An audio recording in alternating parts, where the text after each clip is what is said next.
Hey everyone, Tofu Tony here, the internet's busiest music nerd, and it's time for a review of the new Feist album, Pleasure. Pleasure.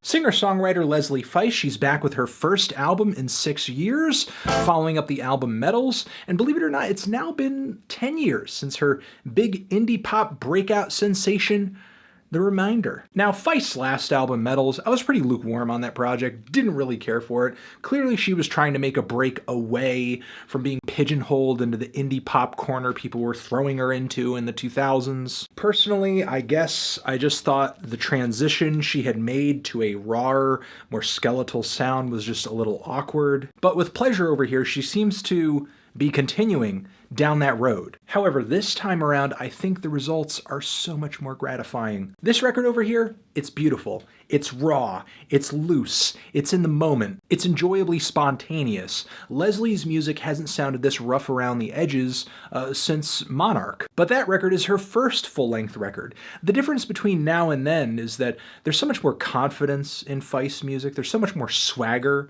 on this album. She's kind of going back to a rougher sound with a purpose now. It's not just because, that's just sort of the position she was in at the time. And I'm not trying to say that this is a lo-fi album. It's so dirty and badly recorded that it's unlistenable or anything like that. It's a very dynamic record. It's just that, there's just something very natural and organic about the sound of this album. There's a lot of ambient sound around the drums and the vocals. There are a lot of very natural smudges and nicks and scars to the sound of this record, all of which just adds to how intimate and personal it feels. I really like the vibe of this album, the distant drums, the kind of messy, blemished guitars, the layers of background vocals, and Leslie's gorgeous voice, which is sometimes manic, sometimes very reserved and quiet and somber, sometimes very passionate, tons of conviction, and the performances on this record, instrumentally, lots of chemistry on this thing. It really feels like Leslie is letting go of any and all artistic inhibitions on this album too. Baby Be Simple is an incredibly straightforward and vulnerable and raw acoustic guitar ballad. There's really nothing gussied up about it.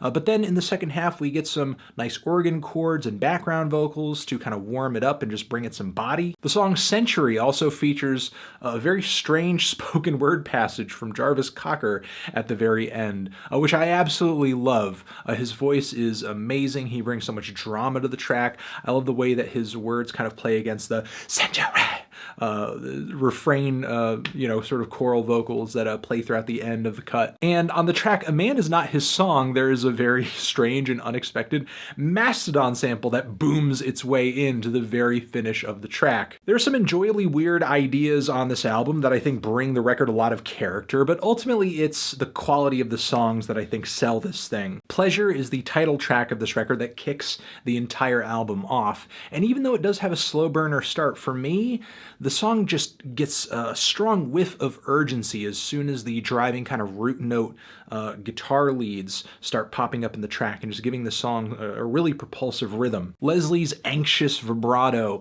at this point in the song also gives the track a lot of tension, even though there's not a whole lot going on. I love the way her voice goes dark right before the chorus buildup and the way that her guitars just kind of blast in suddenly with this loud, crunchy, roaring sound. The track smooths out beautifully right after, moves through different musical phases, seems to incorporate what sounds like either some woodwinds or strings or something at some point, just to kind of give it a bit of a more panoramic presentation. Not entirely sure what that sound is, but it sounds great, and I love the rock and roll finish of the track at the very end. It has kind of a very Velvet Underground vibe to it. There's also something very skeletal and raw about this record that kind of reminds me of some of the more minimalist records in Scout Niblet's catalog. I also think in a lot of ways this album is the kindred spirit to PJ Harvey's Let England Shake. I love the chilling refrain and growing emotional intensity of the song Lost Dreams. The gradual momentum of the track is great. The droney climax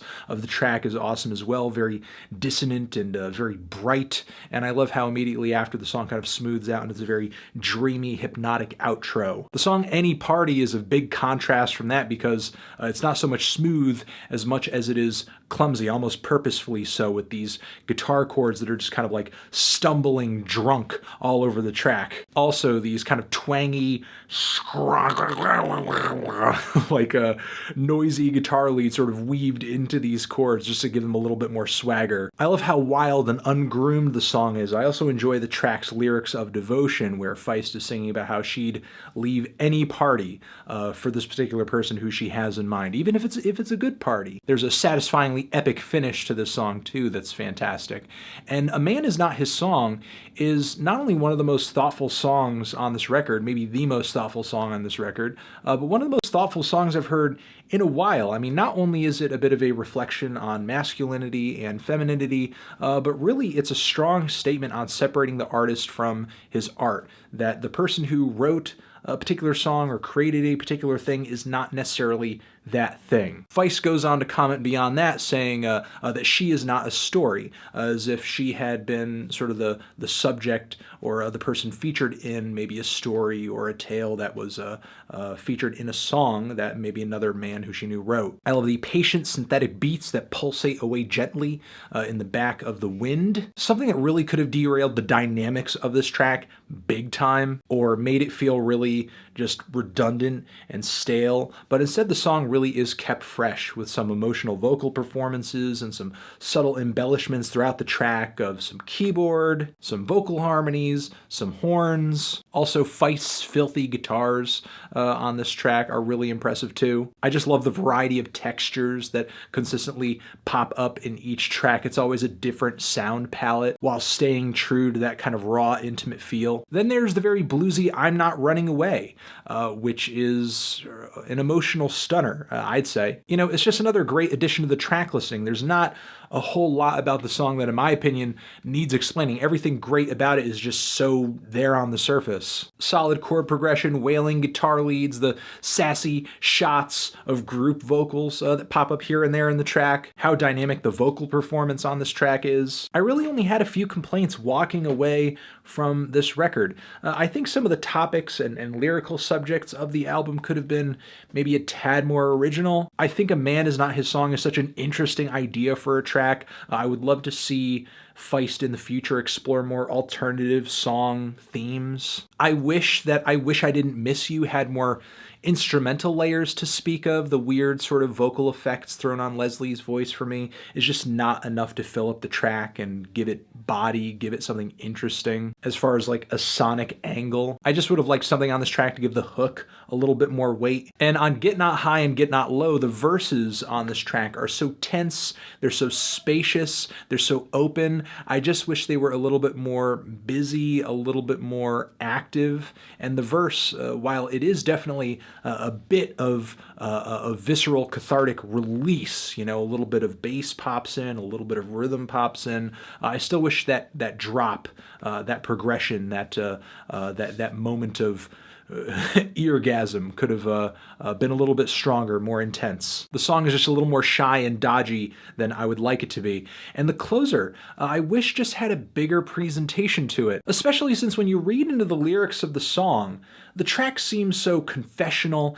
It seems like such a strong, affirming monologue type moment. And I would say even the epic organ chords on the track kind of lend themselves to that emotion, lend themselves to that tone too. But the song is played so quietly, it's played so subtly, it's played so plainly. This really kind of feels like a moment that really should have been a sonically, a musically bigger spot on the album, because emotionally and thematically, it's huge. It's so confessional. It's Feist really kind of ripping the closet open and throwing all those skeletons out. I just wish it wasn't, approached in such a light, dainty way. Still though, in my opinion, 2017 continues to rack up the quality singer-songwriter records. This is another good one, in my opinion, another great one, actually, and I think one of the best things Feist has done in a long time. Definitely worth checking out, even if you consider yourself just to be a hardcore fan of her poppier stuff. This is well worth listening to. Don't miss out on this record. Don't discount this record because of an experience you had with a past Feist album, or an assumption you made about, what Feist is, or what kind of music she makes, or whether or not she really appears appeals to you. I'm feeling a decent to strong 8 on this record. Transition. Have you given this album a listen? Did you love it? Did you hate it? What would you rate it? You're the best. You're the best. What should I review next? Hit the like if you like, and please subscribe. And that would be nice. I would greatly appreciate that. Mwah, mwah, mwah. Videos and other stuff next to my head I think you should check out. Subscribe to the channel, as I said. Official website too. That's it. You're the best. Have a good one.